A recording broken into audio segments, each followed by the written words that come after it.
Hey coin collectors, Dan the Collecting Man here. Today I wanted to talk about silver rounds versus government minted coins. Which is the best one to stack? Which is the best one to buy? Going through all the pros and cons of both and coming up with what my personal preference is, and from a stacker from Australia, how I look at it from that perspective as well, because obviously in Australia it's a little bit hard to get certain coins. So we'll go through that, and please put in your comments down below. I'd love to hear what your personal feedback is on these as well. What's your favorite? Do you prefer your government minted coins like this or your silver rounds? So let's first go through some of the key facts around these. So obviously a round like this, your most famous, your Buffalo, is minted at private mints.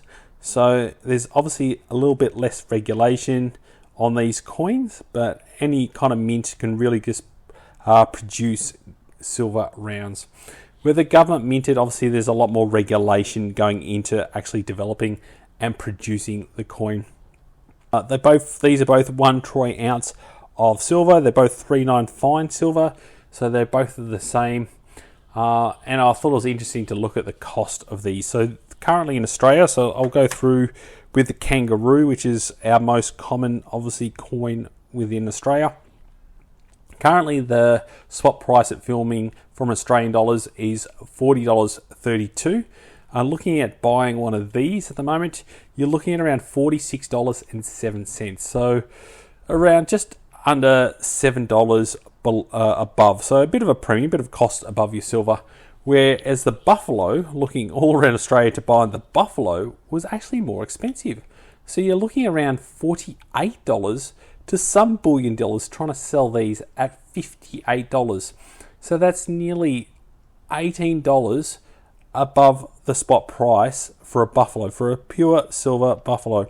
So definitely from an Australian point of view, your kangaroo, your government minted kangaroo, is definitely a better buy right now compared to your Buffalo. I'll definitely steer clear from that perspective. But you're also seeing it around the world where people are buying their government minted over the silver rounds. So other key things to look at for is obviously they're backed by the government, so you know the quality is going to be good. You know that's what's written on here is correct. So you know it's going to be 1 ounce of silver. This one here is 4.9 silver, so you know that it's going to be 4.9. So the Canadian maple is an absolutely fantastic one to have, and you also know that it's going to have some security features in there, which is another key thing to note. So as much as they try and fake these and copy them, the maples and a few other mints are a little bit harder to fake and copy, where a silver round can be really faked and copied quite easy. There's no security features at all to stop someone from making it and selling it as silver when it's not silver. They also have a denomination on these. So obviously this one here is a $5. Your kangaroo's $1. Your silver eagle's $1. Your Britannia out of the UK is £2. So that's a good one there, £2. Philharmonics from Austria is another great one to have, and that's 1.5 euro. Your Krugerrand is £1, so it's like $1. And then also your Mexican Libertad is also one as well. So that's another good one to have. So these are probably what I'd consider your core government minted ones. And we've got here, this is the 2024 Silver Eagle, another great one to have. And another key factor to look at for is the premium. So obviously there's going to be less premiums on these, so when you buy and sell, you're going to get them at closer value normally to silver than most coins. But sometimes, like we had with the Silver Eagle last year, the 2023, where they were in high demand, very hard to obtain, the premiums went up so high that they were worth a lot more money. And we're already starting to see some news now where it's really, really hard to get a 2024 Silver Eagle. So what's that going to do? That's going to push the price above the silver up a lot higher. So it's going to make this more collectible, and you probably end up getting more profit out of it in the short term if you're looking to buy it. So that's something else for me, in favour, depending on the coin. Some coins, like the kangaroo, the premiums don't seem to go up as high. They're not as sparse. They're easy to obtain, and the Perth Mint does a good job of keeping up with demand. So you don't see that kind of restricted access to getting them unless the nullarbor is flooded in. There might be a bit of a restricted access around getting it from one side to the other side of Australia, but after a few weeks that's normally not an issue. I also find better quality with the government minted, so definitely, as you can see, the Canadian maple, I'm picking that one up because for me that's one of my favourites when it comes to quality point of view, and most of all these government minted are pretty good. But then you've also got a variety. As you can see here, there's a lot more different variety when it comes to government-minted coins. You can also have these special government-minted coins. So these all have $1 denomination.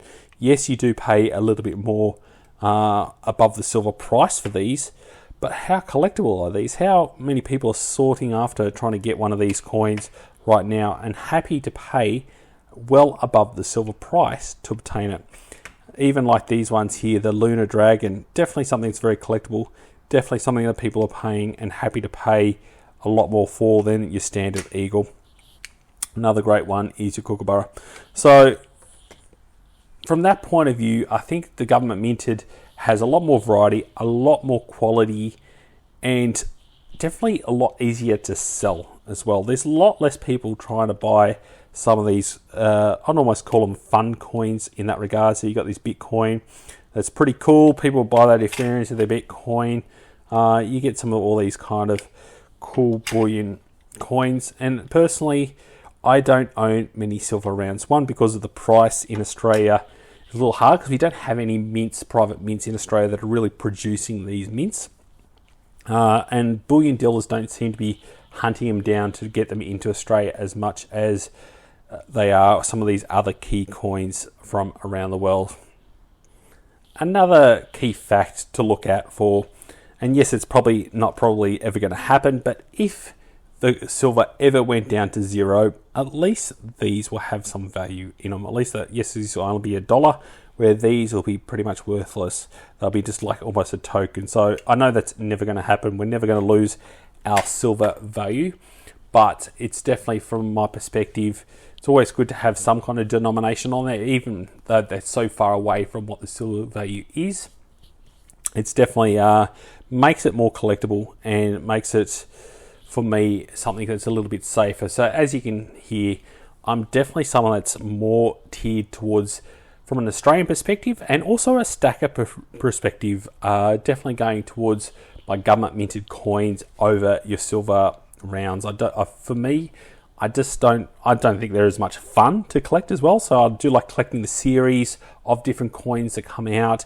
I like collecting the year sets when it comes to these, where for me, like the buffaloes and those kind of coins, they don't really have as much excitement to it when it comes out. It's just, for me, it's from a collector point of view, yes, from a weight, if you want pure weight, they are definitely better, but I'm also like to look and appreciate the silver that I obtain. And definitely looking at the left side, you can see there's a lot more beautiful pieces of artwork, a lot more effort, a lot more thought going into the design of these coins, getting the frostings right and getting the finishing just right. As you can see, this special Perth Mint anniversary that came out this year, you can see the detail that goes into that. And yes, I know I paid more for it, but I know when I go to sell it, I'll be able to get that money back and then some, because people are going to want this coin in the future because it's going to become so collectible. They're also a lot more limited as well. So you get some of these special coins that come out and they only produce a certain amount, which adds to its collectability. Where with these rounds, there's no real limits on actually producing it. Some of them don't even have year dates, so they're just mass production pieces of silver. Which for me, if you're going to do that, I personally like to buy a bar, because bars for me are a little bit more fun to play with and hold and look at. So that's where my thoughts are. I'd love to hear your feedback and what you think when it comes to your rounds or government minted silver. Which way do you lean and what do you stack the most? And from other countries, I'd love to hear how you go about stacking your silver, what's at best in your country. I know the Americans do like their buffaloes, but they mostly love their silver eagles. Definitely a really good one to have, and I really like, personally, the type 1 is my favorite, but the type 2 is pretty good. So if you enjoy this video, please ensure you give me that big thumbs up. I really enjoy making these content, and I love seeing that people enjoy the videos as well. So please make sure you give me a thumbs up that you enjoyed it, and chuck in the comments any other feedback that you've got to help other bullion stackers, any other ideas, or if you disagree with me, I'd love to hear that and why you think I should go a different way. I'd love to hear your feedback and thoughts around that perspective. Please ensure you also click subscribe if you are watching the videos.